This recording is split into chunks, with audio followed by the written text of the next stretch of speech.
രാവിലെ ചപ്പാത്തിയും കടലക്കറിയാണ് കേട്ടോ. ഞങ്ങൾക്കല്ല, ഇന്ന് 3-4 പേര് ഇവിടെ കാപ്പി കുടിക്കുന്നപ്പോൾ അത് ഉണ്ടല്ലോ. അപ്പോൾ അവർക്ക് വേണ്ടിയിട്ടായിരുന്നു ഇന്ന് ഞാൻ ചപ്പാത്തിയും കടലക്കറിയൊക്കെ ഉണ്ടാക്കിയത്. കാരണം ഇന്നലെ ദോശയായിരുന്നു കേട്ടോ. അപ്പോൾ എന്നും അവർക്ക് ദോശ കൊടുത്താൽ അവർ മടുക്കത്തില്ലേ. അപ്പോൾ ഇന്ന് ഞാൻ ഓർത്ത് ചപ്പാത്തിയും കടലക്കറി ആക്കാമെന്ന് വിചാരിച്ചു. അപ്പോൾ കണ്ണമ്മോന് ഇന്ന് സ്കൂളിൽ പോകണം.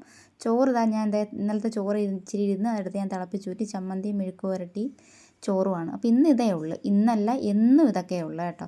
അപ്പോൾ അവന് കൊണ്ടുപോകാൻ വേണ്ടിയിട്ട് ഇതാ ചോറൊക്കെ ഞാൻ പൊതിഞ്ഞ് വെച്ച് കഴിക്കാൻ വേണ്ടിയിട്ട് ഇപ്പോഴത്തേക്ക് അവന് കഴിച്ചു കൊണ്ടുപോകാൻ വേണ്ടിയിട്ട് മാത്രം 2-3 ചപ്പാത്തി ഉണ്ടാക്കി അയാൾക്ക് കഴിക്കാൻ വേണ്ടിയിട്ട് എല്ലാം എടുത്ത് വെച്ച് കേട്ടോ. ഞങ്ങൾ 2 പേരെ ഉള്ളെങ്കിൽ ഞങ്ങൾ കാപ്പി ഉണ്ടാക്കുന്നപ്പോൾ അതുമില്ല. ഞാൻ രാവിലെ ഒന്നും കഴിക്കാറില്ല. മോൻ പിന്നെ ചോറുണ്ടാക്കുന്നതിൻ്റെ ഒരു പങ്ക് തന്നെ കഴിച്ചുകൊണ്ട് പോകുന്നത്. അവരെ കരുതിയാണ് ഞാൻ രാവിലെ ഈ കാപ്പി ഉണ്ടാക്കുന്നത്. അപ്പോൾ ഞാൻ ആ മീൻ വാങ്ങിച്ചുകൊണ്ട് വന്നിട്ട് ഞാൻ അവരെ വിളിച്ചു, നിങ്ങൾ എത്ര പേര് കഴിക്കാൻ വരുമെന്ന് ചോദിച്ചു.